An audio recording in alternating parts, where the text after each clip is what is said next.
For less than a single century, one family held the destiny of England and France in its grasp. But their story began with something that should never have been possible. On the 13th of October, 1399, inside Westminster Abbey, a man who had been a landless exile barely 2 months earlier knelt to be anointed King of England. His name was Henry of Bolingbroke. Within a single summer, he had crossed the English Channel with only a small band of followers, watched England's greatest lords abandon their reigning king, and taken a crown that by the strictest measure of blood and birthright was not really his to take. It should not have worked. And yet, within 3 generations, his family would build one of the greatest royal dynasties of medieval Europe. They would conquer Normandy, crush the French at Agincourt, and place an English king's infant son on the thrones of both England and France. This is the extraordinary story of how the House of Lancaster executed one of the most calculated political coups in Western history, reached the absolute pinnacle of medieval power, and then unraveled into catastrophic civil war, extinguishing themselves in blood. Before we uncover how a single duchy seized the English crown, take a second to subscribe and hit the notification bell so you don't miss our deep dives into history's greatest dynasties. Now, imagine standing on the damp flagstone floor of Westminster Hall. You are surrounded by armed men, flickering torches, and hushed, terrified whispers. Before you stands an empty golden throne. A crown sits upon a cushion. A man in black velvet steps forward, not the rightful anointed king, but his exiled cousin, backed by an army. Had you been standing in that hall, watching the sacred tradition of royal succession shattered before your eyes, would you have hailed him as a savior bringing order to a tyrant's realm? Or would you have seen the curse he was placing upon England? Let me know in the comments below, and see if your opinion changes as we trace what this single moment unleashed. To understand how a single noble family became powerful enough to pull down an anointed king, you have to look past the bloodlines and look at the ledgers. Long before the House of Lancaster was a royal dynasty, it was a business, an accumulating machine of land, titles, and legal privileges built to survive the violent, unpredictable world of medieval England. Most people assume the Wars of the Roses began with a sudden, unpredictable crisis of succession in the 15th century. They see the conflict as a spontaneous outbreak of noble greed or the sudden breakdown of royal authority. But that barely scratches the surface. The explosive dynamic that destroyed medieval England was not created in the 1500s, or even the 1400s. The fuse was lit more than a century earlier, through a single royal gift that was meant to secure the crown, but instead created a rival to it. In 1267, King Henry III looked at his youngest son, Edmund, and saw a problem common to all monarchs: how to provide for a prince without tearing the kingdom apart. His solution was to grant Edmund a collection of lands and confiscated estates that had belonged to rebel barons, raising him to the rank of Earl of Lancaster. It was intended as a modest royal appanage, a private fortune meant to keep a junior branch of the royal family loyal, wealthy, and subservient to the main line. At its inception, it was nothing more than a few scattered manors, a handful of castles, and a title. But over the next 100 years, through a calculated strategy of marriage, inheritance, and ruthless legal administration, this modest earldom transformed into something unprecedented in English history: a private empire within the state. While other noble families dissipated their wealth through poor management, military misadventures, or bad marriages, the Lords of Lancaster operated with extraordinary patience. Generation after generation, they acquired strategic lordships across England, Wales, and France. They bought up wardships, secured lucrative royal grants, and tied their bloodline to the wealthiest heiresses in the realm. By the mid-14th century, this strategy reached its absolute peak in the person of John of Gaunt. The third surviving son of King Edward III, John of Gaunt was born into a world defined by the brutal realities of the 100 Years' War and the devastating trauma of the Black Death. Feudal society was fracturing. The labor shortage caused by the plague had shaken the economic foundations of the nobility, while the ruinous expense of constant warfare with France pushed the English crown into perpetual debt. Yet while the royal treasury struggled to keep pace with the costs of war, John of Gaunt prospered. Through his marriage to Blanche of Lancaster, the grand heiress of the Lancastrian fortune, Gaunt inherited the vast holdings that had been accumulating for nearly a century. In 1362, his father elevated the estate into a duchy, granting it palatinate status, a rare legal privilege that gave the Duke near-regal authority within his own lands, including his own courts, judges, and administrative apparatus. John of Gaunt was no longer merely a prince of the blood. He was the wealthiest magnate in Western Europe. He held more than 30 castles, hundreds of manors, and vast tracts of land stretching across 30 English counties. He maintained a private army of retained knights, a legal machinery that eclipsed that of many minor princes, and an annual income that rivaled the royal treasury itself. Kings came to him for loans. Foreign powers sought his alliance. From his grand palace of the Savoy on the banks of the Thames, a residence more luxurious than any royal castle, Gaunt operated as the shadow ruler of England. When Edward III drifted into senility and his eldest son, the Black Prince, succumbed to illness, it was Gaunt who held the administrative machinery of the kingdom together. He directed military campaigns, negotiated foreign treaties, and managed a turbulent parliament that grew increasingly hostile to the costs of government. So why did the House of Lancaster succeed where so many other noble dynasties faded into obscurity? It was not superior military genius, nor was it popular affection. In fact, Gaunt was deeply distrusted by the common people, who burned his beloved Savoy palace to the ground during the Peasants' Revolt of 1381. The answer lay in their unique position. Lancaster possessed all the resources of a sovereign power without the crippling constitutional burdens of the crown. They were rich enough to build armies, powerful enough to dictate policy, yet legally shielded as subjects. For decades, this immense wealth served as the bedrock of Plantagenet stability. Gaunt remained fiercely, impeccably loyal to his father, his elder brother, and the crown. But as the old king lay dying in the summer of 1377, the balance of power in England was shifting. John of Gaunt had built an estate that was larger, richer, and more organized than the kingdom itself. And as the crown passed to a 10-year-old boy, the stage was set for a clash between absolute royal right and unmatched private power. When 10-year-old Richard II was crowned at Westminster Abbey in the summer of 1377, he inherited a realm teetering on the edge of chaos. The legendary military triumphs of his grandfather, Edward III, had faded into a grinding, expensive war of attrition with France. Taxation was soaring, popular discontent was simmering, and the governance of the realm fell to a council dominated by his formidable uncle, John of Gaunt. For the young king, growing up under the shadow of the Duchy of Lancaster was a formative, deeply unsettling experience. Gaunt possessed more wealth, more castles, and more armed retainers than the crown itself. Though Gaunt remained steadfastly loyal, protecting his nephew through the violent upheavals of the Peasants' Revolt in 1381, young Richard grew up with a lingering, toxic dread. The fear that his authority was conditional and that his Lancastrian cousins were the true masters of England.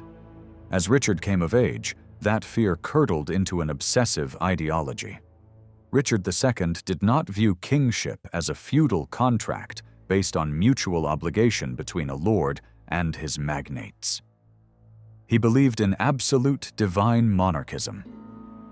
To Richard, a king was God's direct vicar on earth, elevated far above mortal law, whose will was supreme and whose decisions could never be questioned. Standing in direct contrast to Richard's reclusive, autocratic court was his first cousin, Henry Bolingbroke. Born in 1367 at Bolingbroke Castle, the same year as the king, Henry was John of Gaunt's eldest son and heir.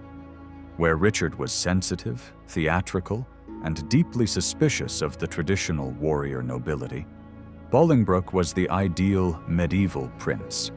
He was a champion jouster, a veteran of crusades with the Teutonic Knights in Prussia, a devout pilgrim to Jerusalem, and an extraordinarily charismatic figure who effortlessly won the admiration of the London crowds.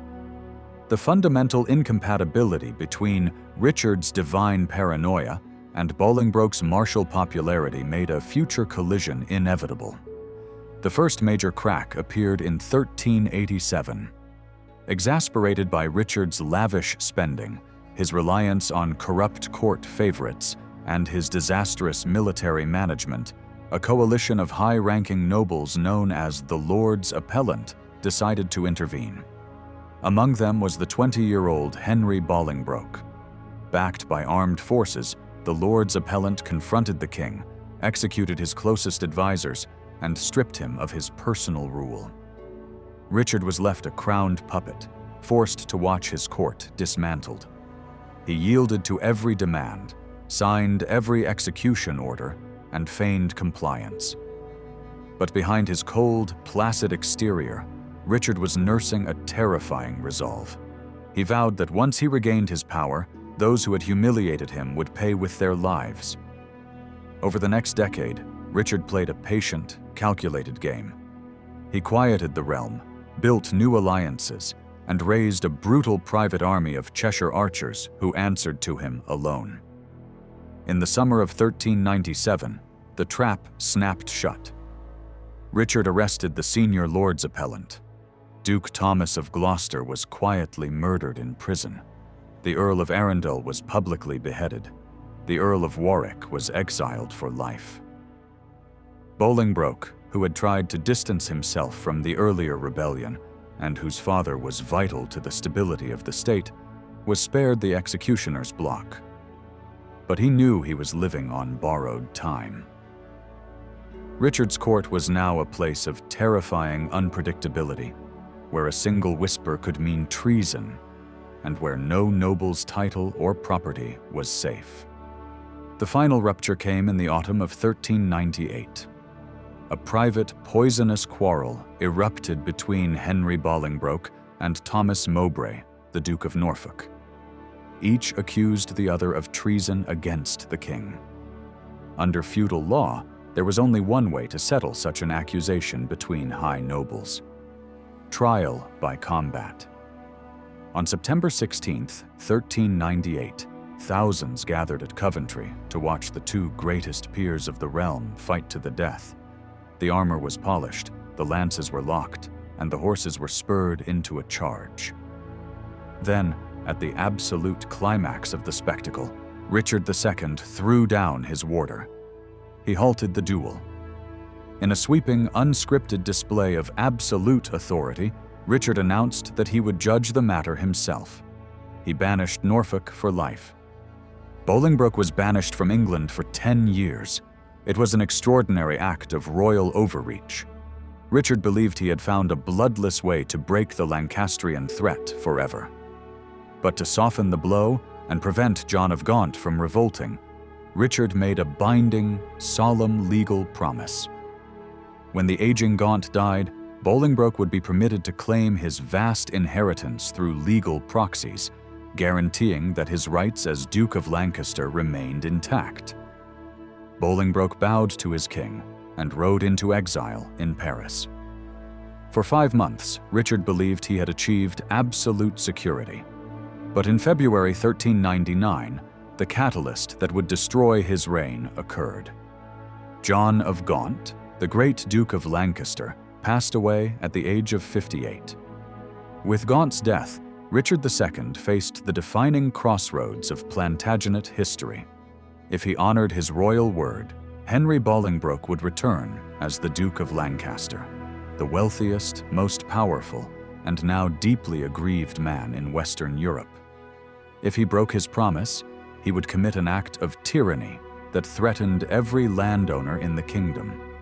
Intoxicated by his unchecked power, Richard made the fatal choice. In March 1399, the king revoked Bolingbroke's legal rights. He confiscated the entire Duchy of Lancaster, seized its vast lands, distributed its castles among his favorites, and declared Bolingbroke's 10-year banishment an exile for life. Richard believed he had finally destroyed the rival empire within his state. He thought he had left his cousin an impoverished, forgotten exile on the continent. He was catastrophically wrong. By stripping Bolingbroke of his legal inheritance, Richard destroyed the fundamental rule of feudal law, that property rights were sacred under the crown. If a king could break his oath and steal the greatest estate in the realm, no nobleman's land was safe. More importantly, Richard had removed the one boundary keeping Bolingbroke in check. Bolingbroke no longer had an estate to protect or an exile to serve out. He had been pushed to the absolute wall.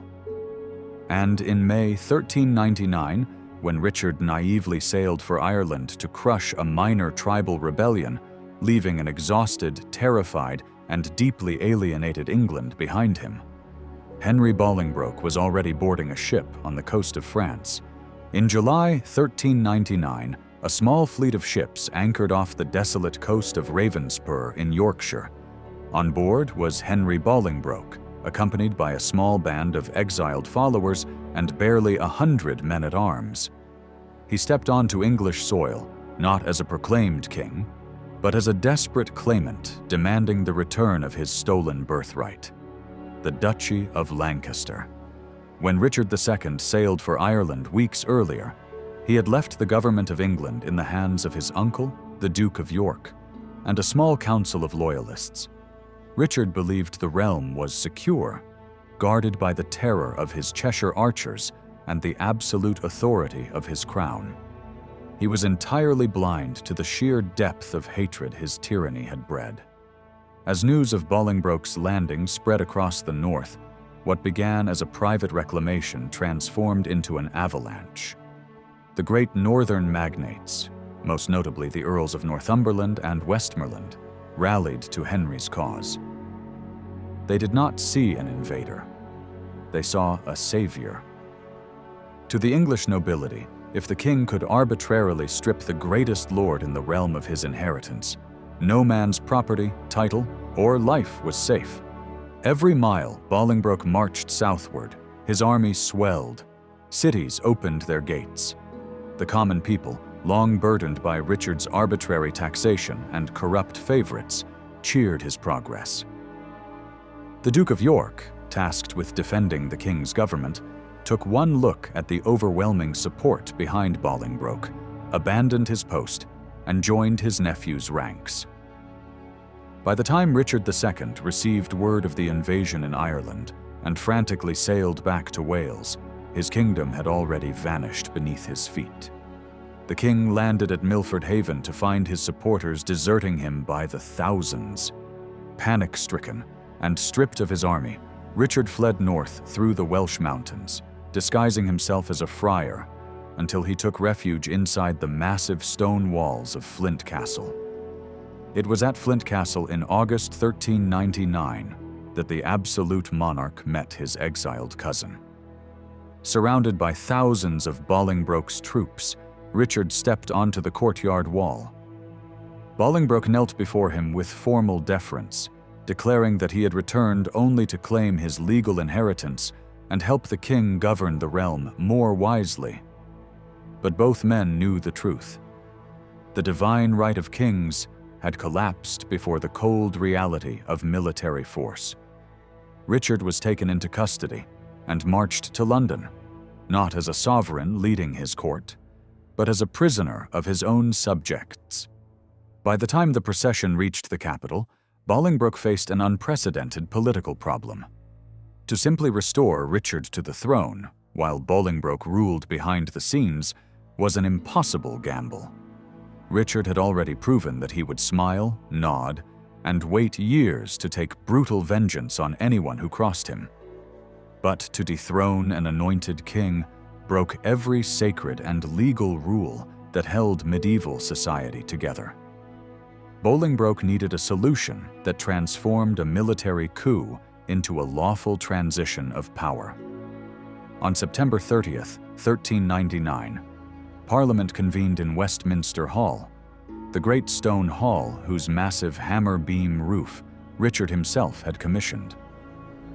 An empty golden throne sat elevated at the end of the chamber, draped in cloth of estate. Before the assembled lords, bishops, and commons, a long list of 33 charges was read aloud against Richard II. He was accused of tyranny, the illegal murder and exile of noblemen, the theft of the Lancastrian inheritance, and the systematic violation of the laws and customs of the realm. A document was presented in which Richard supposedly agreed to resign the crown, declaring himself unworthy and insufficient to rule. Then, as the renunciation was accepted, Henry Bolingbroke stood up from his seat. Crossing himself on his forehead and chest, Bolingbroke stepped forward to the empty throne.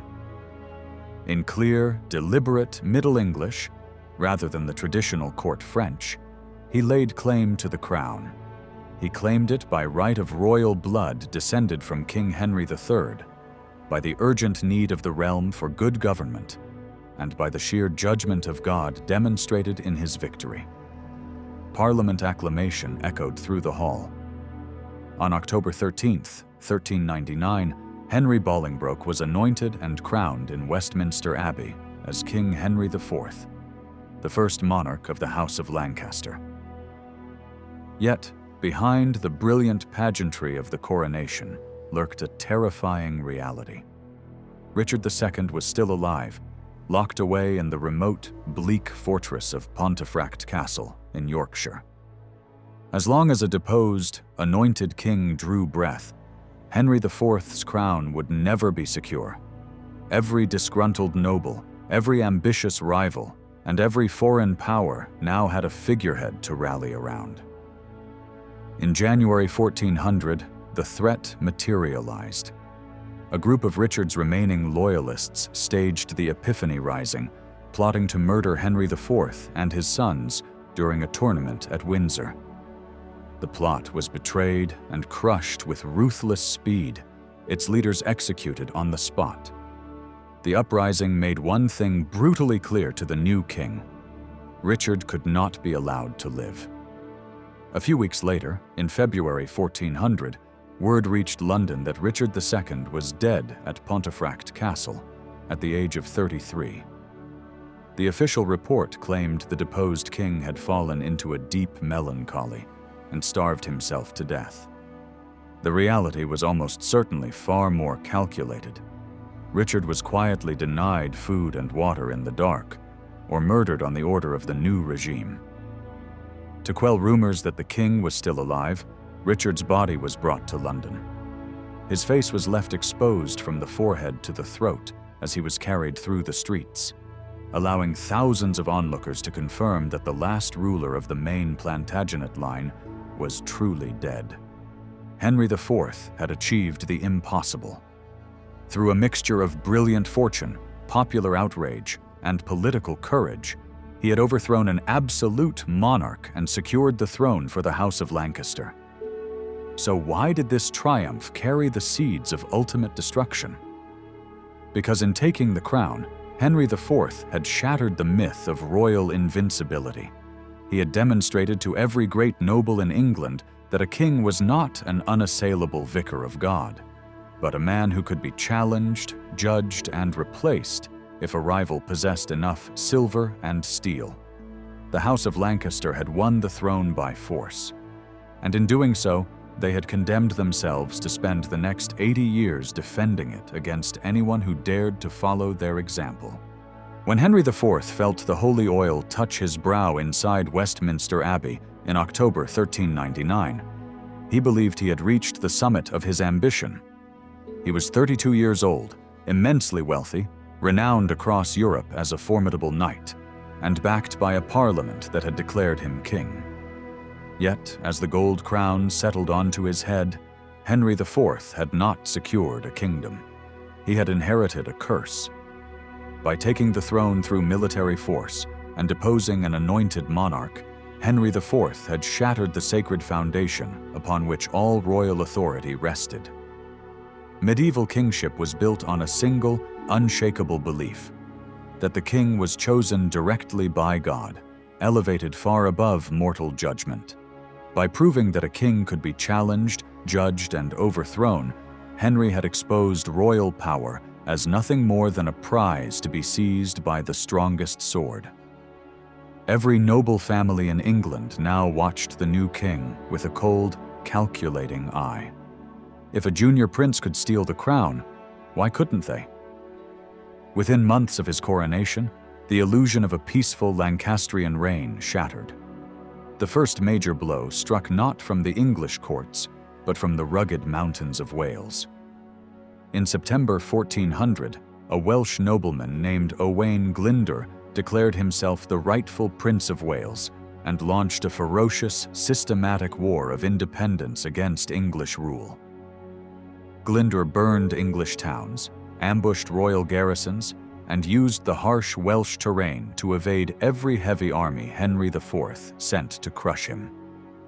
Season after season, Henry marched his forces into the downpours and mountain passes of Wales, only to retreat exhausted, bankrupt, and humiliated. As the Welsh War drained the royal treasury, a far more dangerous threat was breeding within England itself. During his invasion in 1399, Henry's single most important allies had been the Percys, the formidable northern dynasty led by the Earl of Northumberland, and his brilliant, tempestuous son, Sir Henry Percy, known to history as Hotspur.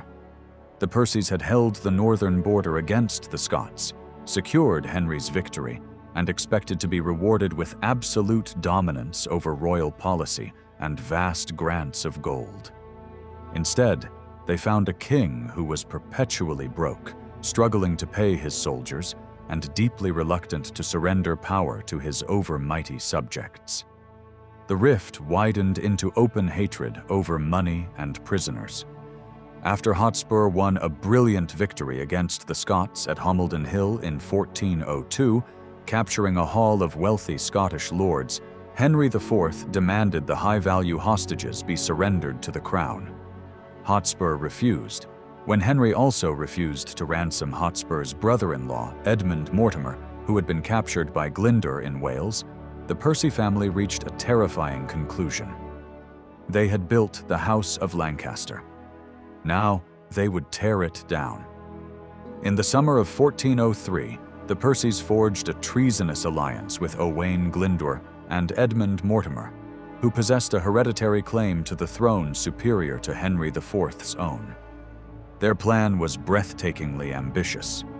Kill Henry IV, divide the Kingdom of England into 3 parts between themselves, and place the young Earl of March on the throne as a puppet king. Hotspur raised the banner of open rebellion in the north, marching his veteran archers south to link up with Welsh forces. Henry IV moved with desperate speed. Recognizing that if Hotspur united with Glyndwr, the Lancastrian cause was lost, the king intercepted the rebel army outside the town of Shrewsbury on July 21, 1403. The Battle of Shrewsbury was unlike any fight in Plantagenet history. It was not English knights fighting French chivalry. It was English longbowmen firing directly into English longbowmen at point-blank range. When the horns sounded, thousands of steel-tipped cloth-yard arrows filled the sky, raining down with such ferocious velocity that armor was pierced like linen. Men fell in dense, screaming piles. In the center of the slaughter was 16-year-old Prince Hal, the king's eldest son, commanding the royal left flank. Midway through the battle, a Welsh arrow struck the young prince squarely in the face, embedding itself 6 inches deep into his skull, just below his eye. Bleeding profusely and in agonizing pain, Prince Hal refused to leave the field, shouting that his retreat would dishearten his men. He fought through the bloody mud for hours while surgeons waited. At the climax of the battle, Hotspur charged directly toward the royal standard, seeking to kill Henry IV with his own hand. But as the iron lines collided, Hotspur was struck in the face by a stray arrow and killed instantly. When word spread that Hotspur was dead, the rebel line collapsed. The victory belonged to the House of Lancaster, but the price was horrifying. Thousands of English dead littered the field, and Prince Hal was carried away to survive the agonizing, primitive surgery that cut the arrowhead from his jaw, leaving him permanently scarred for the rest of his life. Henry IV had survived Shrewsbury, but the rebellions did not stop. Year after year, new conspiracies erupted. The Earl of Northumberland rebelled again. The Archbishop of York raised a northern army and was executed for treason, an act that shocked Western Christendom. Glyndwr continued his elusive war in the mountains. Henry IV spent his entire reign on horseback, rushing from one crisis to another, wearing out his body and draining the financial life of his realm. So why did the crown that Henry IV fought so desperately to gain turn out to be such a devastating burden? Because usurping a throne requires constant, uncompromising strength, yet the very act of usurpation destroys the resources needed to rule.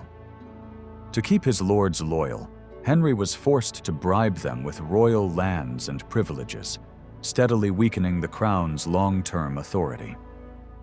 Parliament, realizing the king was completely dependent on them for taxes to fund his wars, demanded control over royal spending, stripping Henry of his financial independence. By 1406, the relentless strain broke the king's body. At the age of 39, Henry IV collapsed. He was struck down by a horrifying, mysterious illness that contemporaries described as a divine punishment for his sins.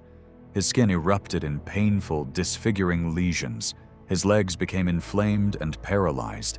He suffered a series of debilitating strokes that left him barely able to ride a horse or sign royal decrees.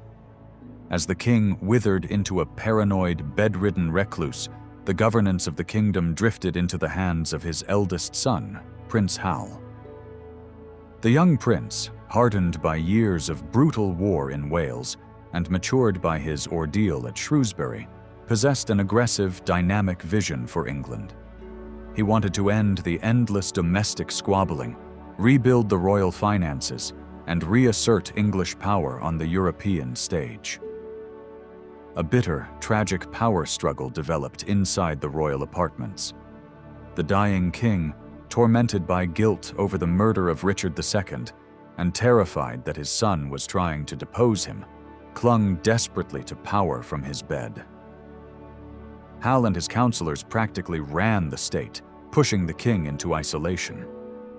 On several occasions, the father and son came close to open conflict before emotional, tears-soaked reconciliations temporarily restored peace between them. By the winter of 1412, Henry IV could no longer leave his bed inside the Jerusalem chamber at Westminster Abbey. He had spent 14 years on the throne. He had survived assassination attempts, crushed noble rebellions, executed an archbishop, and outlived his greatest rivals. He had defended the Lancastrian crown with every ounce of his physical and political strength. But in doing so, he had ruined his health, exhausted his kingdom, and spent his entire life fighting just to stay alive. On March 20th, 1413, surrounded by weeping priests and counselors, 45-year-old Henry IV passed away. He left behind a dynasty that was legally questionable, financially drained, and surrounded by bitter enemies. But he also left behind a 25-year-old son who inherited a secured kingdom, an iron willpower, and an ambition that would soon shock the world. On March 21st, 1413, a heavy snow fell across London as 25-year-old Henry V rode to his coronation at Westminster Abbey. To the chroniclers who watched the procession, the sudden blizzard was a somber omen. To the young king, it was a clean slate. Henry V was a man forged in the crucible of his father's desperate reign. He had spent his teenage years fighting in the rain-drenched mountains of Wales against Owain Glyndwr, and he carried a deep, jagged scar across his cheek from the arrow that had nearly taken his life at Shrewsbury. He had seen firsthand the rot that infected a usurped kingdom, the paranoia, the endless noble conspiracies, the bankrupt treasury, and the crippling loss of moral authority. He understood a fundamental truth that had escaped his father. The House of Lancaster could never secure its legitimacy merely by surviving domestic rebellions. As long as English nobles fought each other over the scraps of royal power, the throne would remain a target. To heal the internal wounds of England, Henry V needed to direct the aggression of his nobility outward. He needed a holy cause, a unifying crusade that would transform his divided subjects into a single military machine. He found that cause across the English Channel, in the fractured, blood-soaked realm of France. For decades, France had been sliding into absolute chaos under the reign of King Charles VI. The French king suffered from severe, recurring bouts of madness, at times believing he was made of glass and would shatter if touched, at other times failing to recognize his own wife and children.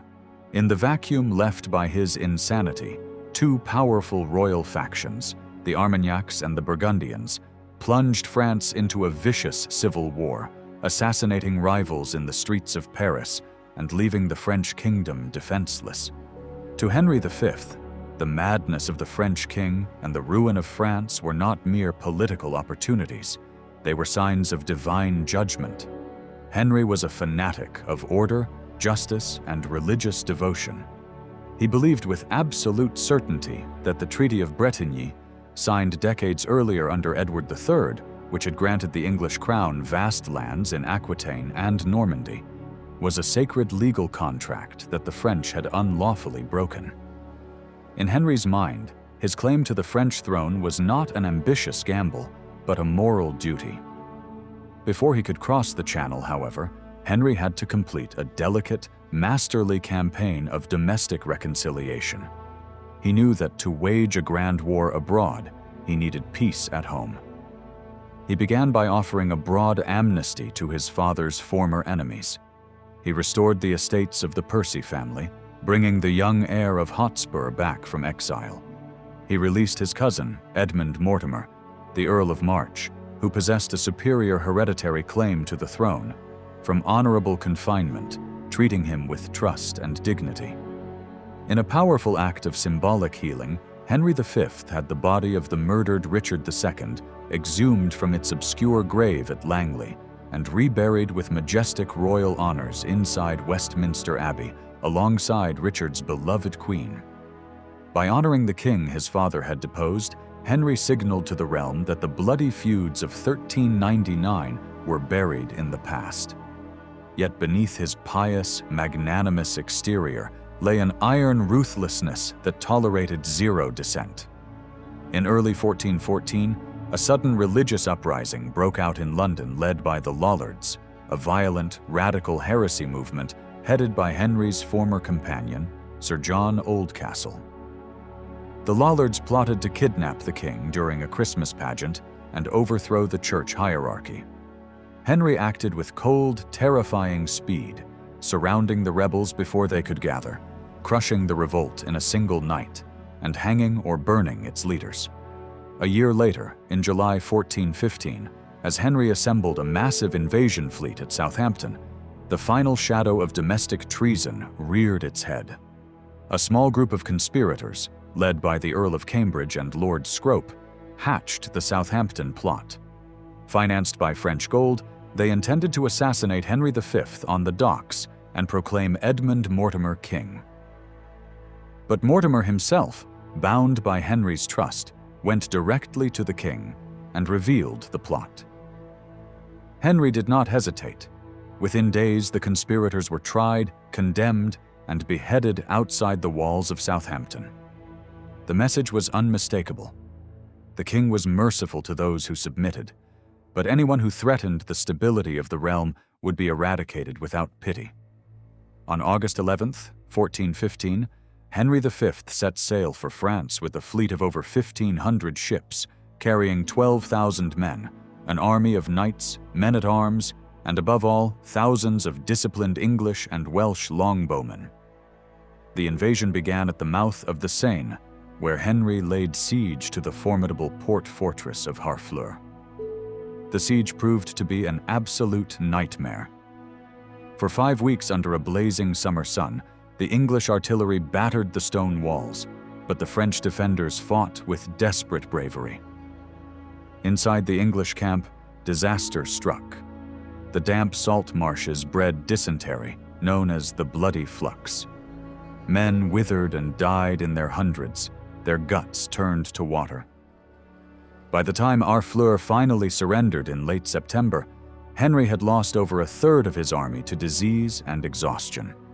His counselors begged him to garrison the town, board the fleet, and return to England to rebuild his forces for the following year. To turn back, however, would look like a retreat. It would look like God had abandoned his cause. Henry V refused. In an act of supreme, almost reckless confidence, Henry decided to march his remaining 6,000 sick, starving men across 200 miles of hostile French territory to the English-held port of Calais. It was a deliberate provocation, a challenge to the chivalry of France to step onto the field and let God decide the righteousness of his claim. For 2 weeks, the English army marched through torrential rain and knee-deep mud, plagued by hunger and harried by enemy cavalry. When they reached the Somme River, they found every ford guarded or destroyed. Forced to march deep inland to find a crossing, the delay allowed a massive French army, over 20,000 men-at-arms, led by the grandest dukes and marshals of France, to assemble and cut off their path to safety. On the evening of October 24th, near the tiny, obscure village of Agincourt, Henry V halted his exhausted army. In the twilight rain, the English could hear the sounds of the French camp less than a mile ahead, music, laughter, and the clinking of armor as the grandest nobility of Western Europe prepared to crush an outnumbered, sick, and trapped English king. Henry V ordered absolute silence in his camp, on pain of a knight losing his horse and a commoner losing his ear. As the men lay in the mud, listening to the pouring rain, the young king walked among his soldiers, comforting them, praying, and waiting for the dawn. As dawn broke over the narrow valley between the dark woods of Agincourt and Tramecourt on Friday, October the 25th, 1415, the rain finally stopped. It left behind a freshly plowed, waterlogged field turned into a churned sea of deep, liquid clay. Henry V rose early, heard 3 masses, and donned his polished steel armor. Atop his helmet sat a gold crown encrusted with pearls, sapphires, and rubies. He mounted a modest white horse, not a massive war charger, to ensure he was instantly visible to every man under his command. The strategic reality facing the young king was terrifying. His army had been reduced by disease, hunger, and the grueling march to barely 6,000 men, nearly 5,000 of whom were lightly armored yeoman archers. Facing them across the narrow, muddy gap was a towering French host. Between 15,000 and 20,000 heavily armored men-at-arms, noble knights, and mounted cavalry, led by the Constable of France, Charles d'Albret. The French held a 3-to-1 numerical advantage, possessed fresh troops, and blocked the only road to the safety of Calais. For hours, the 2 armies stood in silence, staring across the muddy expanse. The French generals, knowing time was on their side, and that the English were starving, refused to attack. They waited for Henry to break, but Henry understood that every hour of delay weakened his sick soldiers. At mid-morning, the king made a breathtakingly dangerous decision. He ordered his entire line to advance. "Banners advance," Henry commanded. "In the name of Jesus, Mary, and St. George, forward." The English archers pulled up the sharpened wooden stakes, piles they had carried for days, slung their longbows over their shoulders, and trudged through the knee-deep mud to within 300 yards of the French line.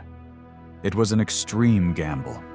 Had the French cavalry charged while the English were moving, the army would have been slaughtered.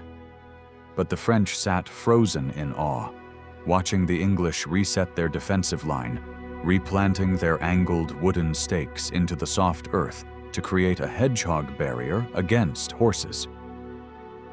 Once in range, Henry gave the order that changed the history of European warfare. The English and Welsh archers drew back the strings of their yew longbows, requiring a draw weight of up to 150 pounds, and unleashed the first volley.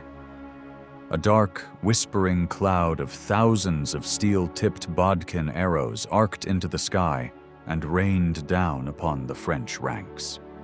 The sound was described by witnesses as a terrifying, continuous rushing wind.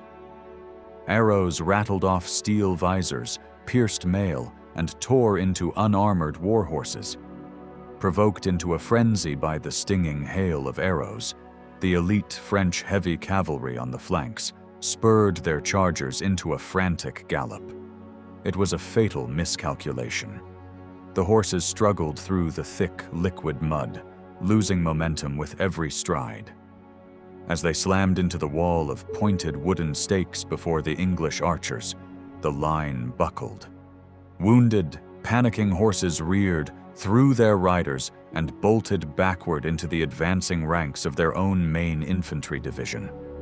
Then, the main body of French knights began its heavy, plodding advance on foot.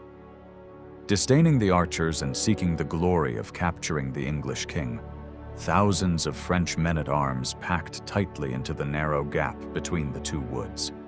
But the narrow field, less than 900 yards wide, funneled the massive force into a suffocating, dense bottleneck. Encased in 60 pounds of plate armor, the French knights sank up to their knees and thighs in the torrential mud. By the time they reached the English line, they were gasping for air, exhausted, and barely able to lift their heavy swords. When the two iron lines collided, the impact was horrific. The English knights, led personally by Henry V, fighting on foot in the thick of the melee, held their ground. Behind them, the archers ran out of arrows, cast aside their longbows, and threw themselves into the hand-to-hand slaughter.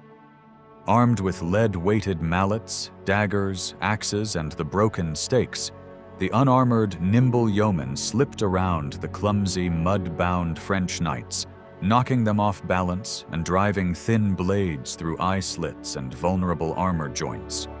The sheer density of the French push became their own death trap. Men who were knocked down could not stand up in the mud and suffocated beneath the weight of their falling comrades. Piles of dead and dying men grew 3 and 4 bodies high, creating slippery ramparts of flesh and steel. In the center of the carnage, Henry V fought like a man possessed. When his brother, the Duke of Gloucester, was wounded and felled, Henry stood over his body, defending him against a swarm of French attackers.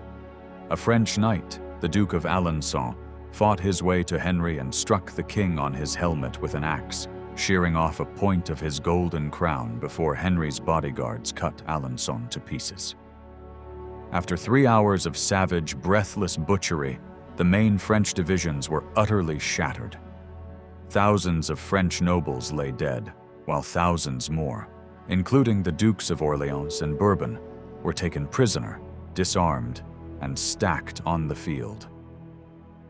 Then, at the moment of apparent triumph, a sudden panic gripped the English king. Word reached Henry that a French force had attacked his rear baggage train, while the remaining, uncommitted 3rd Division of the French army was regrouping to charge his exhausted line once more, trapped with thousands of high-born French prisoners who outnumbered their English captors, Henry realized that if those prisoners seized fallen weapons and joined the new attack, his army would be wiped out. Henry V made a cold, terrifying operational decision that shocked the medieval world. He ordered the immediate execution of all French prisoners. When his own knights hesitated to carry out an act that violated every code of chivalry and robbed them of vast ransom fortunes, Henry assigned a squad of 200 archers to carry out the deed. High-ranking French lords were bound, dragged into barns, and slaughtered or burned alive where they lay. Only the highest status royals, like the Duke of Orléans, were spared. The brutal act had its intended effect. Seeing the absolute, merciless resolve of the English king, the remaining French forces on the hill broke and fled into the woods. The Battle of Agincourt was over. The cost of the battle was staggering in its asymmetry. The English had lost barely a few hundred men, including the Duke of York and the Earl of Suffolk. France, however, had been decapitated in a single afternoon. Over 4,000 French nobles lay dead upon the muddy field, including the constable, 3 dukes, 5 earls, 90 barons, and hundreds of knights. An entire generation of the French ruling class had been wiped out. When Henry V rode into London weeks later, he was greeted not merely as a victorious king, but as a living instrument of God's divine will. Agincourt did not merely secure the northern road to Calais, it fundamentally rewrote the psychological dynamic of the 100 Years' War. The House of Lancaster, once viewed as an unstable dynasty born of murder and usurpation, had achieved a victory so absolute, so miraculous, that none could doubt their mandate to rule.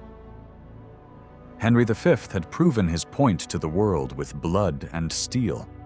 But as he looked across the Channel toward a ruined, leaderless France, his ambition was only just beginning. The mud of Agincourt had barely dried before Henry V demonstrated that he was much more than a brilliant battlefield commander. He was a cold, systematic strategist who understood that a single dramatic victory meant nothing unless it was translated into permanent political reality. Where previous English kings had launched swift, destructive raids across France only to retreat home with their loot, Henry embarked on something unprecedented: the methodical, permanent conquest of an entire kingdom. In August 1417, Henry returned to Normandy with a massive, professionally paid war machine of 16,000 men. There were no grand, chivalric gambles this time. Instead, Henry engaged in a brutal campaign of siege warfare. One by one, the great stone fortresses of Normandy, Lower Normandy, Caen, Bayeux, Cherbourg, were battered into submission by English siege guns and starved into surrender. The climax of this ruthless campaign came at the city of Rouen, the ancient capital of Normandy. In July 1418, Henry encircled Rouen with a fortress-like line of siege trenches, cutting off all supplies to its 70,000 inhabitants. As winter set in, starvation gripped the city. The French defenders drove 12,000 useless mouths, the elderly, women, orphans, and the sick, out through the gates, assuming the pious English king would let them pass through his lines. Henry V refused. He kept them trapped in the freezing ditch between the city walls and his trenches. For months, thousands of starving civilians lived and died in the mud, eating grass and dogs, while English soldiers watched from their ramparts. When women gave birth in the frozen mud, Henry allowed infants to be hauled up in baskets to be baptized, then lowered back down to freeze with their mothers. In January 1419, after 6 months of horror, Rouen surrendered. Normandy was once again English. While Henry battered Normandy, the French political class committed suicide from within. In September 1419, A meeting meant to forge an alliance between the two warring French factions ended in disaster. On the bridge of Montereau, the supporters of the Dauphin, the Mad King's eldest son and heir, treacherously assassinated John the Fearless, the Duke of Burgundy. The murder altered the course of European history. In their blind thirst for revenge against the Dauphin, the powerful Burgundian faction threw their full weight behind Henry V. Philip the Good, the new Duke of Burgundy, formed an absolute alliance with the English king, isolating the Dauphin and forcing the Mad King Charles VI and the French court to accept Henry's terms. In May 1420, inside the Grand Cathedral of Troyes, Henry V dictated the ultimate peace treaty. The Treaty of Troyes was a masterpiece of diplomatic subjugation. Under its terms, the Dauphin was officially disowned and disinherited, branded a murderer unfit to wear the crown. Henry V was named Regent of France and declared the true, lawful heir to the French throne upon the death of the aging, incapacitated Charles VI. To seal the union of the two realms, Henry married Catherine of Valois, the youngest daughter of the French king. In less than 5 years, the House of Lancaster had achieved the impossible. The claim that had sparked the 100 Years' War was no longer a distant dream. It was written into international law. England and France were to be joined forever under a single Lancastrian dual monarchy. In December 1420, Henry V made a triumphant entry into Paris, riding side by side with his mad father-in-law, welcomed by shouting crowds who yearned for peace after decades of civil war. In December 1421, back in Windsor, Queen Catherine gave birth to a healthy baby boy, named Henry after his father. The Lancastrian succession seemed secure for generations. Lancaster sat at the absolute summit of European power, but the foundations of this glorious empire were dangerously brittle. The Treaty of Troyes had not brought total peace. It had merely created a war of exhaustion. South of the Loire River, the disinherited Dauphin held vast territories and refused to yield. To secure his new kingdom, Henry was forced to spend month after month in the saddle, besieging rebel strongholds, raising endless taxes, and driving his exhausted soldiers to their absolute limits. In the winter of 1421, while besieging the town of Meaux in terrible wet cold, the invincible king met an enemy he could not conquer. Henry V contracted a severe, chronic case of dysentery, the same camp illness that had nearly destroyed his army at Harfleur. He ignored his worsening condition, remaining in the field to direct operations until his body simply broke down. By August 1422, the 35-year-old king was so weak he could no longer sit on a horse and had to be carried on a litter. On August 31st, 1422, inside the royal castle of Vincennes outside Paris, Henry V lay dying. He summoned his trusted brothers, John, Duke of Bedford, and Humphrey, Duke of Gloucester, to his bedside. With calm, terrifying clarity, the king laid out his final orders. Bedford was to govern France and preserve the Burgundian alliance at all costs. Gloucester was to safeguard England. Above all, they were never to make peace with the Dauphin until the dual monarchy was fully secured. Shortly before midnight, after murmuring prayers from the penitential psalms, Henry V passed away. He was just 35 years old. Less than 2 months later, on October 21st, the Mad King Charles VI of France also died. By the strict terms of the Treaty of Troyes, the infant 9-month-old Henry VI became King of England and King of France simultaneously. It was the ultimate realization of Lancastrian ambition, yet it was a total tragedy in disguise. The House of Lancaster now held the dual crowns of 2 great warring nations. But the man who had forged that empire through the sheer force of his genius and willpower was dead. leaving a vast, fragile international empire in the hands of an infant wrapped in swaddling clothes. On November 6, 1429, inside Westminster Abbey, a 7-year-old child sat elevated on a high platform, staring out at the gathered nobility of England. Beneath a golden crown, far too heavy for his small head, sat King Henry VI. 2 years later, inside the Cathedral of Notre Dame in Paris, he was crowned again, becoming the first and only monarch in history to wear the dual crowns of England and France. To the outside world, the ceremony was a triumphant confirmation of the Lancastrian Empire. But beneath the velvet and gold, the dual monarchy was already bleeding to death. No kingdom can easily survive a minority regency, let alone a vast cross-channel empire forged through continuous war.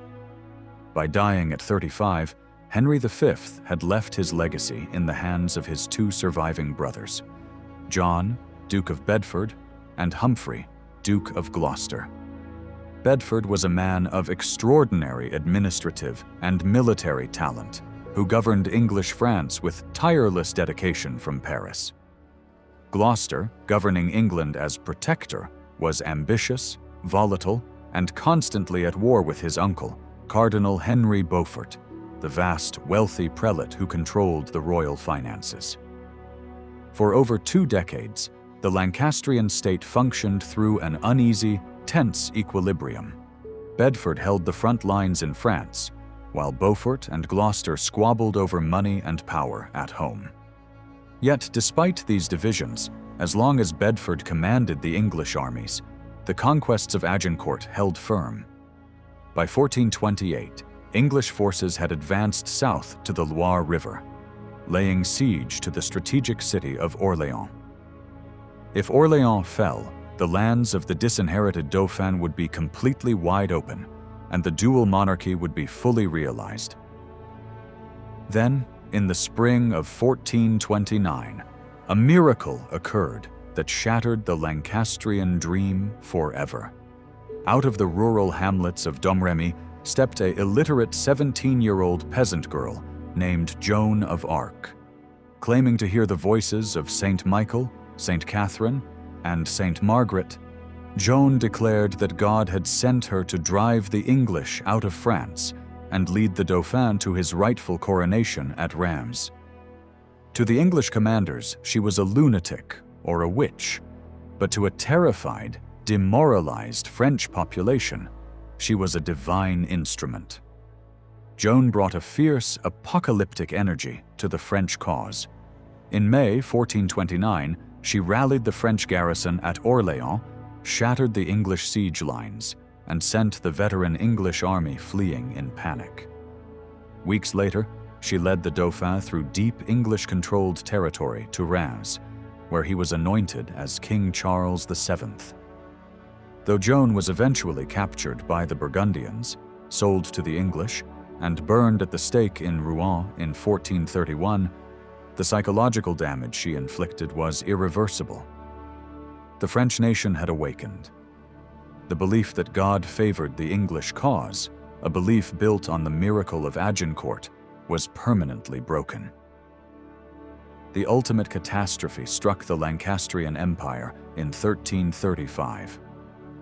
Philip the Good, the Duke of Burgundy, realizing that English power was waning and seeking to end decades of French civil war, abandoned his alliance with the House of Lancaster.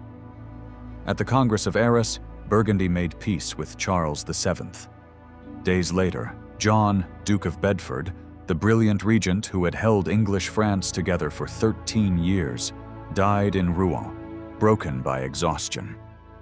Deprived of their chief ally and their greatest general, English France began to unravel. In 1436, French forces marched into Paris. The dual monarchy was collapsing into a defensive nightmare. It was precisely at this moment of existential crisis that young Henry VI came of age and assumed personal rule of his kingdom. England desperately needed a king in the mold of Henry V, an iron-willed military commander, a ruthless politician, and a dynamic leader capable of inspiring his nobility and raising the taxes needed to defend the realm. Instead, nature had produced the absolute antithesis of a medieval warrior king. Henry VI was gentle, deeply pious, reclusive, and completely averse to violence or political confrontation. He spent his time in prayer, founding educational institutions like Eton College and King's College, Cambridge, and forgiving criminals who should have been executed. He had no understanding of statecraft, no interest in war, and an utter inability to say no to anyone who asked him for royal favors. Where his father had been a master of discipline and order, Henry VI was a vacuum of authority. He allowed the royal court to be dominated by corrupt, greedy favorites, most notably William de la Pole, the Duke of Suffolk, and Edmund Beaufort, the Duke of Somerset. Henry showered them with royal lands, titles, and monopolies, draining the crown's revenues until the government was functionally bankrupt. As Suffolk and Somerset managed the state, English territory in France was systematically lost. In a desperate secret bid for peace in 1445, Suffolk arranged the marriage of Henry VI to Margaret of Anjou, a fiercely intelligent, impoverished 14-year-old French princess related to Charles VII. To secure the bride, Henry VI quietly agreed to a humiliating concession: the surrender of the key French province of Maine to the French crown. When news of the secret surrender of Maine leaked out in England, the nation exploded in outrage. English veterans who had bled for Normandy watched in disbelief as the territory conquered by Henry V was handed back to the French without a shot being fired. The common people felt betrayed, while the old nobility, led by Richard, Duke of York, watched the court faction with growing fury. In 1450, the dam burst. Popular anger erupted into Jack Cade's rebellion. Thousands of commons and gentry from Kent marched on London, demanding the removal of the king's corrupt advisors, the restoration of royal finances, and justice for the loss of France. The rebels seized the city, dragged the king's treasurer from the tower, and executed him in the streets before being put down with severe bloodshed. Months later, the final fatal blow fell across the Channel. In a lightning campaign fueled by superior French artillery, Charles VII swept through Normandy and Aquitaine.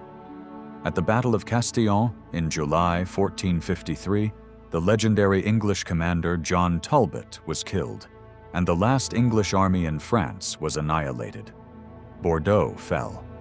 After 300 years of Plantagenet rule, Aquitaine was lost. Normandy was gone. Of the vast empire won by Henry V, only the single town of Calais remained. The dual monarchy was dead. The 100 Years' War was over. And in August 1453, as news of the total loss of Aquitaine reached the royal court at Clarendon, 31-year-old King Henry VI suffered a tragedy that would drag his entire kingdom into the abyss. He did not rage, he did not weep, and he did not issue commands.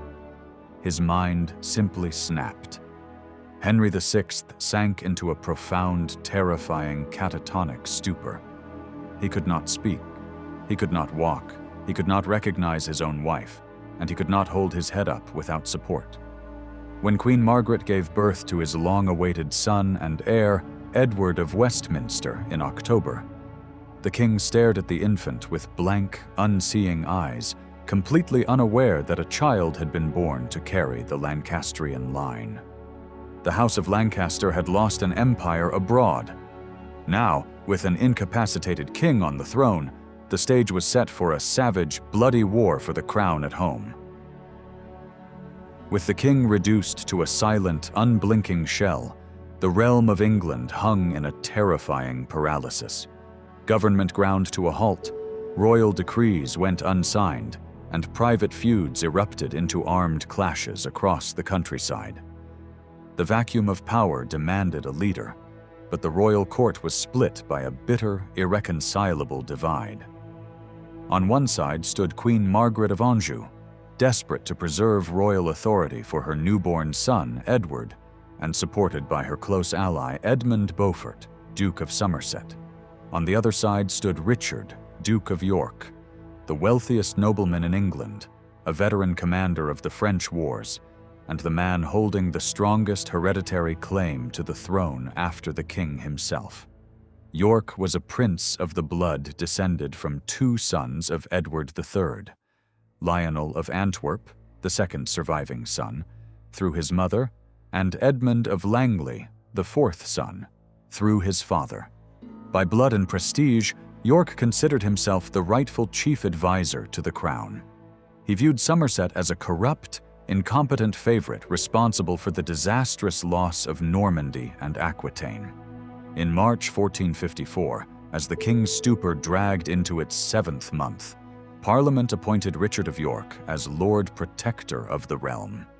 York acted with swift, decisive force. He imprisoned Somerset in the Tower of London, restored order to the courts, and began reforming the royal finances. For a brief moment, it appeared the kingdom had found the steady hand it so desperately needed. Then, on Christmas Day, 1454, Henry VI suddenly awakened. His mind returned as inexplicably as it had vanished. When brought before his infant son, the king stared in gentle wonder, remarking that the child must have been fathered by the Holy Spirit. Henry immediately dissolved York's protectorate, released Somerset from the Tower, and restored Margaret's faction to absolute power. Stripped of his offices, and fearing that Somerset and the Queen intended to try him for treason, York fled London to his estates in the north. He allied himself with the powerful Neville family, led by Richard Neville, Earl of Salisbury, and his brilliant, ambitious son, Richard Neville, Earl of Warwick.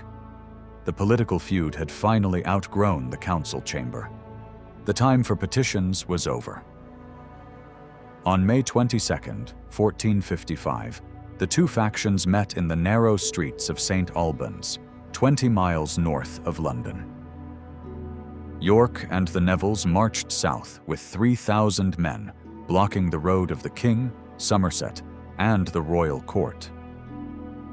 When negotiations failed, Warwick led his archers through back gardens and alleyways, smashing into the flank of the royal forces.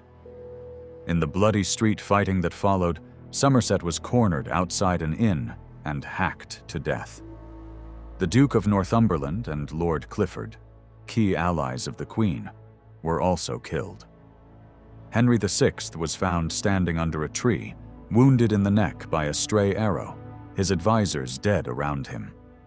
York knelt before his injured king, pledged his loyalty once more, and escorted Henry back to London. The First Battle of St. Albans was a small engagement in terms of numbers, but its political impact was catastrophic. It marked the official beginning of the dynastic struggle later named the Wars of the Roses, a feud between the Red Rose of Lancaster and the White Rose of York. More importantly, St. Albans left a legacy of bitter blood feuds. The sons of the fallen Lancastrian lords, young Clifford, young Somerset, and young Northumberland, swore brutal, personal vengeance against York and the Nevilles. For 4 years, an uneasy, fragile peace hung over England. Queen Margaret, realizing the king was incapable of defending his own dynasty, took complete control of the Lancastrian cause. She moved the royal court to Coventry, deep in the loyal Lancastrian heartland of the Midlands, and systematically built an army funded by crown revenues. By 1459, the truce exploded into open civil war. At Blore Heath and Ludford Bridge, Yorkist and Lancastrian forces clashed once more. Overwhelmed by superior royal numbers at Ludford, York and his allies were forced to scatter. York fled across the Irish Sea to Dublin, while his eldest son, Edward, Earl of March, fled to Calais alongside Salisbury and Warwick.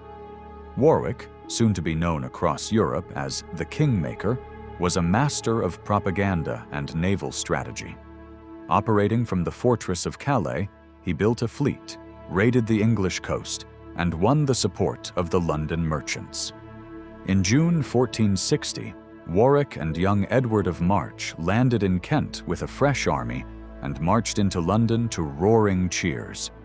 Pushing north to Northampton, they met the royal army in a blinding rainstorm. A Lancastrian commander defected in the middle of the battle, allowing Warwick's men to roll up the royal lines. Once again, Henry VI was captured in his tent. While his loyal lords were slaughtered on the field, Queen Margaret and young Prince Edward fled into the hills of Wales, leaving the helpless king in Yorkist hands. When Richard of York returned from Ireland in October 1460, he did something that shocked even his closest allies. He rode into London with the royal arms of England quartered on his banners. Entering the House of Lords, York walked up to the vacant throne and placed his hand upon the cloth of estate, claiming the crown by right of birth. The lords, including Warwick, reacted with stunned, awkward silence. Even after all the bloodshed, the medieval mind was deeply reluctant to depose an anointed king. A compromise was hastily struck, the Act of Accord. Henry VI would remain king for the rest of his natural life, but his son, Prince Edward, was completely disinherited. Richard, Duke of York, was named immediate heir to the throne and protector of the realm. The Act of Accord signed the death warrants of everyone involved. Queen Margaret refused to accept the disinheritance of her son. She raised a massive army in the north, summoning every Lancastrian loyalist to her banner. Hearing of the northern uprising, York and Salisbury marched north to his castle at Sandal, near Wakefield, to restore order. On December 30th, 1460, York made a disastrous tactical mistake. Lured out of his fortress into the open snow-covered fields at Wakefield by a superior Lancastrian force, York's small army was surrounded and annihilated. The Battle of Wakefield was a bloodbath of vengeance. Richard, Duke of York, was killed in the fray. His severed head was later displayed on the walls of York, adorned with a paper crown in mockery of his ambitions. His 17-year-old second son, Edmund, Earl of Rutland, was caught fleeing across a bridge and murdered in cold blood by Lord Clifford in revenge for St. Albans. Salisbury was captured and executed that night. Margaret's victorious northern army marched south toward London like a tidal wave, looting and burning towns along the Great North Road. At the Second Battle of St. Albans in February 1461, Margaret smashed Warwick's forces and rescued her husband, Henry VI. Yet Margaret made a crucial error. Fearing her undisciplined northern soldiers would sack London, she paused her advance outside the city gates to negotiate terms. London closed its gates against the Queen. And while Margaret hesitated, a towering 18-year-old warrior was riding hard from the west to save the Yorkist cause. Edward, Earl of March, York's eldest son and heir, was a terrifying physical specimen. Standing 6'4", handsome, charismatic, and a natural military genius, Edward had just smashed a Lancastrian army at Mortimer's Cross in Wales, where he famously rallied his men after seeing a rare atmospheric phenomenon of 3 suns in the sky, declaring it a sign of the Holy Trinity. Joining forces with the retreating Warwick, Edward marched into London to a hero's welcome. Unlike his father, young Edward did not mess with legalistic compromises. On March 4, 1461, surrounded by cheering crowds at Westminster, the 19-year-old proclaimed himself King Edward IV. He declared that Henry VI had forfeited the crown by breaking the Act of Accord and murdering the rightful heir, Richard of York. The House of York had a new leader, one who understood that the crown could not be held by treaties or parliamentary acts, but only by the absolute annihilation of his enemies. Within days, Edward IV and Warwick marched north into a raging snowstorm to find Queen Margaret's army. The two massive hosts were converging on a tiny Yorkshire village named Towton, where the bloodiest, deadliest battle ever fought on British soil was about to unfold. On Palm Sunday, March 29th, 1461, amidst a blinding, relentless blizzard, 50,000 men collided on a narrow plateau field between the Yorkshire villages of Towton and Saxton. It was the largest and deadliest engagement ever fought on British soil. The strategic stakes were total. Two kings, Edward IV and Henry VI, held court in the same county, and neither dynasty could survive while the other lived. Lord Fauconberg, commanding the Yorkist vanguard, utilized the howling southward gale to devastating tactical advantage. He ordered his archers to step forward, loose a single heavy volley of arrows, and immediately step back. The blinded Lancastrians, shooting blindly into the driving snowstorm, emptied their quivers into empty air. Fauconberg's men then advanced, picked up the fallen Lancastrian arrows, and rained them back with fatal interest. Desperate to close the distance, the massive Lancastrian line surged forward, hitting the Yorkist shield wall with bone-shattering force. For 10 agonizing hours, men fought chest to chest in knee-deep mud, slipping on ice and blood. The young Edward IV fought on foot in the front ranks, his massive frame visible above the melee, shouting encouragement to his exhausted soldiers. The tipping point arrived late in the afternoon when the Duke of Norfolk arrived with fresh Yorkist reinforcements, slamming directly into the exposed Lancastrian flank. The Lancastrian line broke into a frantic, panicking rout. As thousands fled toward the steep banks of the Cockbeck stream, the slippery, ice-choked waters quickly turned into a gruesome bridge of bodies. Over 28,000 men lay dead upon the field, nearly 1% of England's entire population. The snow turned crimson for miles. Upon hearing news of the total catastrophe at Towton, Queen Margaret, her feeble husband Henry VI, and the young Prince Edward fled north into the rugged wilderness of Scotland. Edward IV rode into London victorious, his crown bought with an ocean of blood. On June 28, 1461, he was formally crowned at Westminster Abbey, creating his younger brothers, George and Richard, as the Dukes of Clarence and Gloucester. For the first few years of his reign, Edward IV relied heavily on his cousin, Richard Neville, Earl of Warwick, the Kingmaker. Warwick was the richest and most powerful noble in the realm, holding immense lands, controlling the garrison at Calais, and effectively running the government while the young king enjoyed the pleasures of his court. Warwick's grand vision for England's foreign policy was an absolute alliance with France, to be secured by marrying King Edward to Bona of Savoy, sister-in-law to the French king, Louis XI.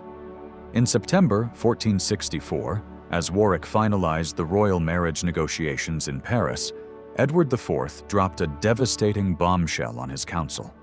He was already married. In secret, months earlier, the 22-year-old king had fallen passionately in love with Elizabeth Woodville, a beautiful, fiercely ambitious, older Lancastrian widow with 2 sons from her previous marriage. They had wed in a private country ceremony with only a priest and witnesses present. Warwick was deeply humiliated before the French court and enraged by the king's defiance. His fury grew into outright hatred as Elizabeth Woodville's expansive, impoverished family, a swarm of brothers, sisters, and uncles, flooded the English court. Edward IV lavished them with wealthy titles, lucrative offices, and prestigious marriages to the highest nobility of the realm, systematically undercutting Warwick's monopoly on royal influence. Realizing he was losing control of the king he had placed on the throne, Warwick plotted treason. Warwick secretly seduced Edward's unstable, jealous younger brother, George, Duke of Clarence, promising him the crown.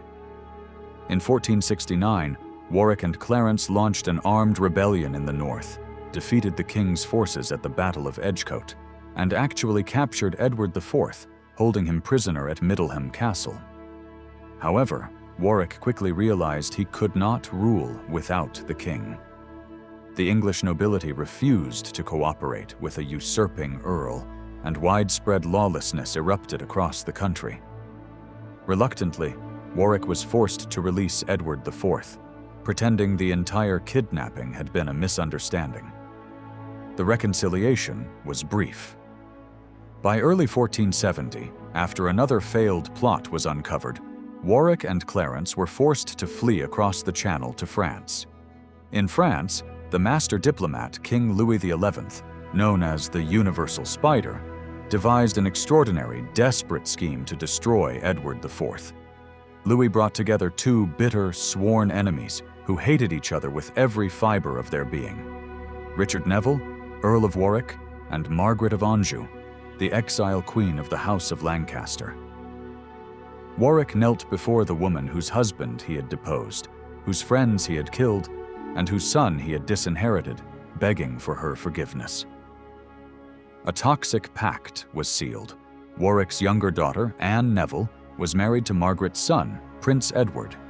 In exchange, Warwick promised to land an army in England, depose Edward IV, and restore the fragile Henry VI to the throne.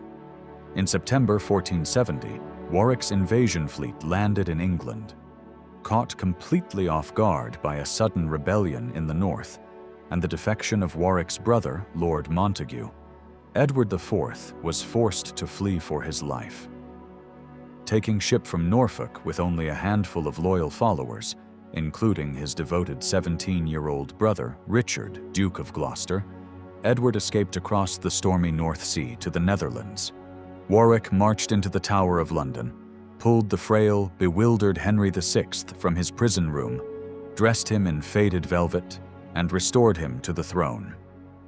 The readaptation of Henry VI was complete, but the puppet king was a ghost of a monarch, barely aware of what was happening around him. Edward IV was not a man to stay broken for long. Financed by his brother-in-law, the Duke of Burgundy, Edward landed back on the Yorkshire coast at Ravenspur in March 1471 with a tiny force of 1,500 men.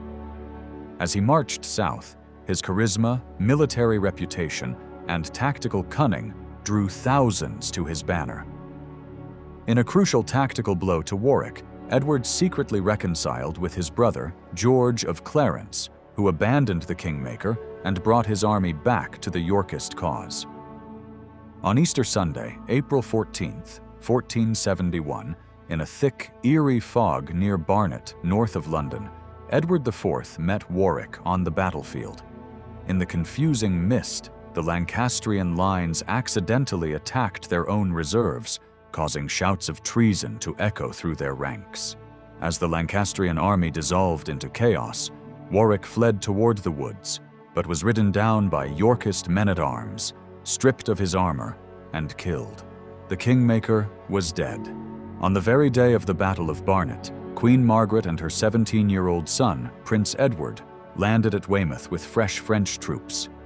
Hearing of Warwick's death, Margaret sank to the ground in despair, but her commanders urged her to push into Wales to unite with Lancastrian allies. Edward IV pursued them relentlessly, forcing a grueling march in the heat of May until he caught the exhausted Lancastrian army at Tewkesbury. On May 4th, 1471, at the Battle of Tewkesbury, Edward IV shattered the final Lancastrian field army. During the bloody rout, young Prince Edward of Westminster, the last legitimate heir of the House of Lancaster, was cut down and killed. Queen Margaret was captured, her spirit permanently crushed. Returning to London in triumph, Edward IV ensured that the Lancastrian threat would never haunt his reign again. On the night of May 21st, 1471, inside the Tower of London, the 50-year-old Henry VI died. The official announcement declared that the deposed king had died of pure displeasure and melancholy. But none were deceived. He was quietly murdered on Edward's orders, likely by the king's brother, Richard of Gloucester. The line of Henry V was utterly extinct. The House of Lancaster was dead. At 29, Edward IV was the undisputed, absolute master of England, possessing a secure throne, a growing family, and a kingdom finally cleansed of civil war, or so it seemed. With Henry VI dead in the Tower, and his young heir buried in the soil of Tewkesbury, an unfamiliar, glorious quiet settled over the realm of England. For the first time in nearly 2 decades, there were no Lancastrian armies gathering in the marshes, no competing claims to the crown, and no rival kings holding court. The White Rose of York stood entirely unopposed. At 29 years old, King Edward IV was at the apex of his physical power and political authority. He adopted as his personal badge the sun in splendor, a golden sunburst commemorating his miraculous victory at Mortimer's Cross. And for 12 years, that sun shone over an era of unprecedented peace and staggering economic prosperity. Edward IV proved to be an exceptionally shrewd, innovative ruler in times of peace. He abandoned the ruinous, debt-driven financial habits of Henry VI and turned the royal household into a tight, profitable enterprise. He personally invested royal capital in the lucrative wool and cloth trade, restructured crown lands, tightened customs collections, and hired skilled middle-class administrators rather than relying solely on grand, unpredictable magnates. By 1475, the English crown was not merely solvent, it was exceptionally wealthy. To satisfy his nobility's lingering appetite for military glory, and to settle a long-standing score, Edward IV launched a grand invasion of France in the summer of 1475, landing at Calais with the largest, best-equipped English army ever assembled on the continent. However, Edward had no intention of repeating the grueling, endless sieges of his predecessors. When the French king Louis XI, the master political schemer known as the Universal Spider, offered to buy peace, Edward happily took the bargain. Under the Treaty of Picquigny, Louis XI agreed to pay Edward a massive upfront cash lump sum of 75,000 crowns, alongside an annual pension of 50,000 crowns for life. Additionally, the French king paid a hefty ransom to free the broken, imprisoned Margaret of Anjou, who returned to France to live out her remaining years in quiet, forgotten obscurity. Edward marched his army home without losing a single soldier, his royal treasury overflowing with French gold. As the years passed, the fierce 6'4" warrior king began to change. Flushed with wealth and absolute security, Edward surrendered himself to a life of legendary decadence, heavy drinking, extravagant feasts, and endless mistresses, most famously the witty, charismatic London merchant's wife, Jane Shore. He grew noticeably heavy, his once athletic frame expanding under the weight of excessive indulgence. Yet beneath the glittering surface of Edward's golden court, a dark, poisonous fault line was opening inside the royal family itself. The source of the rot was Edward's younger brother, George, Duke of Clarence. Clarence was handsome, silver-tongued, and wildly unstable. Despite being forgiven for his past treasons alongside the kingmaker, Clarence remained consumed by jealousy and insatiable ambition. He deeply resented the growing power of the Queen's family, the Woodvilles, and openly plotted to undermine the king. In 1477, after his wife died in childbirth, Clarence went too far.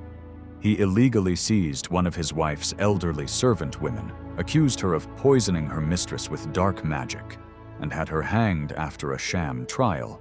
Soon after, Clarence began spreading rumors that Edward IV was illegitimate, and that the king's marriage to Elizabeth Woodville was invalid due to a pre-contract. Edward IV's patience finally snapped. The king personally stood in Parliament to prosecute his own brother for high treason. On February 18th, 1478. Inside the dark confines of the Tower of London, 38-year-old Clarence was privately executed. Tudor tradition later claimed he was drowned in a vast butt of Malmsey wine, a dark, poetic end for a man who could never quench his thirst for power. While Clarence plotted treason, Edward's youngest brother, Richard, Duke of Gloucester, behaved with absolute, flawless loyalty. Where Clarence was volatile and greedy, Richard was quiet, deeply pious, austere, and fiercely disciplined. He carried a subtle physical deformity, a curvature of the spine that made one shoulder sit slightly higher than the other. Yet he was a formidable, battle-hardened military commander who had stood by Edward's side through the dark days of exile, Barnet, and Tewkesbury. As reward for his unwavering fidelity, Edward granted Richard vast estates in the north and appointed him warden of the West Marches. From his stronghold at Middleham Castle in Yorkshire, Richard governed the wild northern counties with strict justice and iron discipline, winning the intense, deep devotion of the northern gentry. He married Anne Neville, the daughter of the late kingmaker and widow of the slain Lancastrian Prince Edward, uniting the vast Neville estates under his northern regional power. By the early 1480s, the realm appeared entirely secure. Queen Elizabeth Woodville had borne Edward IV a large, thriving family, including two healthy sons, Prince Edward, born in 1470, and Prince Richard, Duke of York, born in 1473. The succession of the House of York seemed unassailable. Then, in the early spring of 1483, disaster struck out of a clear blue sky. During a fishing trip on the River Seine or the Thames, the 40-year-old king caught a sudden, violent chill. His body, severely weakened by years of gluttony, wine, and physical excess, rapidly collapsed. Realizing his time was short, the dying king gathered his council around his bed. He knew that his 12-year-old son, Prince Edward, was too young to rule alone, and he knew the deep, bitter hatred that existed between the Woodville clan and the traditional nobility. In his final act of statecraft, Edward IV named his loyal, trusted brother, Richard of Gloucester, as Lord Protector of the realm, placing the guardianship of his young son and the kingdom entirely in Richard's hands. On April 9, 1483, King Edward IV passed away, 3 weeks shy of his 41st birthday. He left behind a 12-year-old heir, an ambitious and terrified queen, a greedy court faction of Woodville relatives determined to hold on to power, and a formidable, iron-willed brother riding hard from the north. The sun in splendor had set, and the darkest, most mysterious chapter in English royal history was about to begin. News of Edward IV's sudden death reached his 12-year-old heir, Prince Edward, at Ludlow Castle in the Welsh Marches, where the boy had spent his childhood under the tutelage of his maternal uncle, Anthony Woodville, Earl Rivers. In London, the royal court instantly devolved into paranoia and intrigue. Queen Elizabeth Woodville and her relatives had no intention of handing real political power over to Richard, Duke of Gloucester, despite the late king's deathbed instructions. The Woodvilles moved with desperate speed. They attempted to rush young Edward V to London under an armed escort of 2,000 men, intending to crown him immediately and dissolve the protectorate before Richard could even reach the capital. Lord Hastings, Edward IV's loyal Lord Chamberlain, recognized the Woodvilles' power grab and dispatched urgent riding messengers north to warn Gloucester. Richard acted with the quiet, devastating efficiency that had characterized his military career. He rode south from Yorkshire with a modest escort of 600 retainers dressed in black mourning cloth, uniting at Northampton with his ally Henry Stafford, Duke of Buckingham, a wealthy, ambitious grandee who harbored his own deep hatred for the Woodville family. On April 30th, 1483, at the town of Stony Stratford, the trap closed. Gloucester and Buckingham met Earl Rivers, and the young king's half-brother, Sir Richard Grey, for an evening of friendly drinking and political discussion. The following morning, Richard struck. Rivers, Grey, and the king's royal tutor were arrested and sent under heavy guard to castles in Yorkshire. When the young King Edward V wept and protested the arrest of his uncle, Richard knelt before him, swore solemn allegiance as his loyal subject, and explained that the Woodvilles were plotting to usurp royal authority. When news of the coup at Stony Stratford reached London, Queen Elizabeth Woodville panicked. Taking her younger son, the 9-year-old Richard, Duke of York, her daughters, and vast chests of royal treasure, she fled into the sacred sanctuary of Westminster Abbey, surrounding herself with armed guards. On May 4th, Richard of Gloucester escorted his young nephew into London. To reassure the citizens, the Protector rode bareheaded before the young king, who was dressed in blue velvet, shouting to the crowds to greet their rightful sovereign. Edward V was installed in the royal apartments at the Tower of London, then a royal palace as well as a fortress, to await his coronation, which was scheduled for June 22nd. As Lord Protector, Richard initially governed with administrative efficiency. But beneath the surface, the political climate was deteriorating rapidly. Richard realized that the moment Edward V reached his majority, the boy would inevitably avenge his beloved Woodville uncle, Earl Rivers. Furthermore, Lord Hastings, hitherto Richard's key ally, began balking at the Protector's increasingly authoritarian measures, secretly opening communications with Queen Elizabeth Woodville in sanctuary. On Friday, June 13, 1483, during a routine Privy Council meeting inside the Tower of London, Richard brought the political crisis to a terrifying climax. According to contemporary accounts, Richard suddenly struck his fist upon the council table, accusing Hastings, the Woodvilles, and Jane Shore of high treason and sorcery against his person. Armed men burst into the council chamber. Hastings was dragged outside onto the Tower Green and summarily beheaded across a rough piece of timber without trial. The first political execution inside the Tower walls. 3 days later, Richard sent the Archbishop of Canterbury alongside a detachment of armed men to Westminster Abbey. Queen Elizabeth Woodville, cornered and lacking options, was forced to surrender her 9-year-old son, Richard, Duke of York.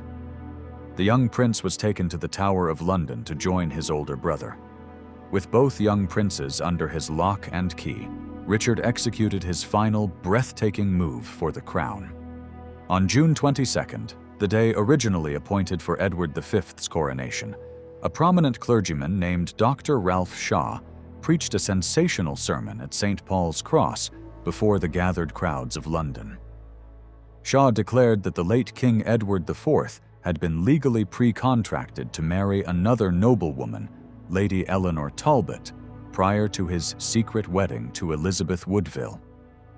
Under canon law, this invalidating pre-contract meant Edward IV's marriage was bigamous, rendering all his children, including young Edward V and his brother, illegitimate bastards incapable of inheriting the crown. 2 days later, the Duke of Buckingham addressed the nobles and citizens at the Guildhall, formally offering the crown to the only surviving legitimate heir of the House of York, Richard, Duke of Gloucester. On June 26th, Richard sat upon the royal marble chair in Westminster Hall, declaring his accession. On July 6, 1483, he was anointed and crowned as King Richard III inside Westminster Abbey, alongside his wife, Anne Neville. Inside the Tower of London, the two young boys, the dispossessed Edward V and his brother Richard, were seen playing less and less in the palace gardens.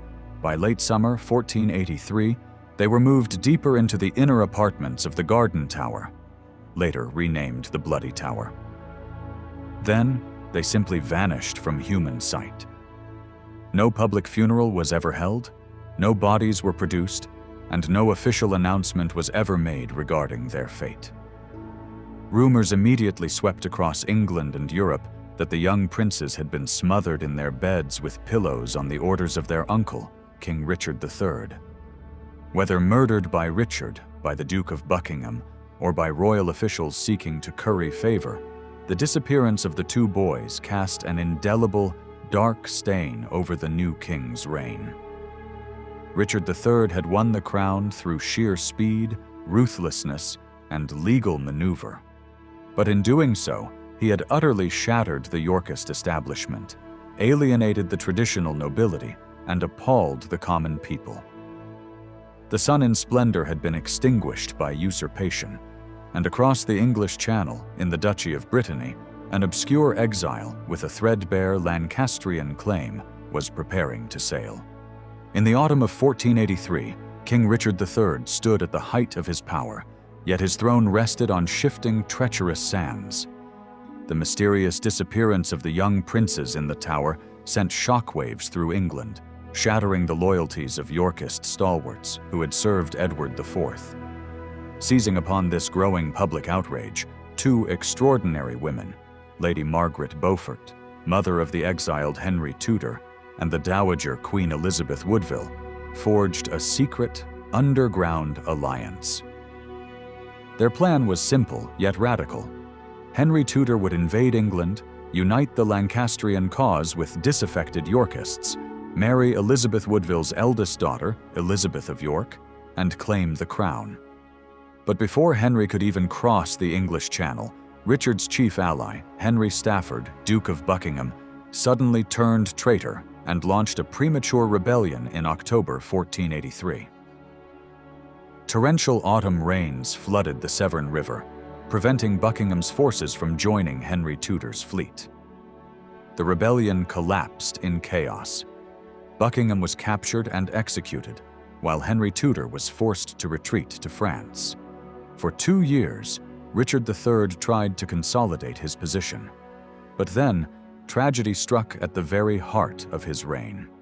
In April 1484, his only legitimate son and heir, Edward of Middleham, died suddenly at just 10 years old. Less than a year later, in March 1485, his wife, Queen Anne Neville, also died. Broken by grief and increasingly surrounded by suspicion, Richard faced a kingdom where loyalty was rapidly evaporating. And then, across the Channel, his greatest threat finally made his move. On August 7th, 1485, 28-year-old Henry Tudor landed at Mill Bay in Pembrokeshire, Wales, with a modest force of around 2,000 French mercenaries and Lancastrian exiles. As Henry marched through his Welsh homeland, his forces swelled to roughly 5,000 men. Richard III, learning of the invasion, gathered a royal army of nearly 10,000 men and rode west to meet the pretender. The final confrontation of the Wars of the Roses was now unavoidable. On August 22, 1485, the two armies drew up near Ambion Hill, close to the Leicestershire market town of Market Bosworth.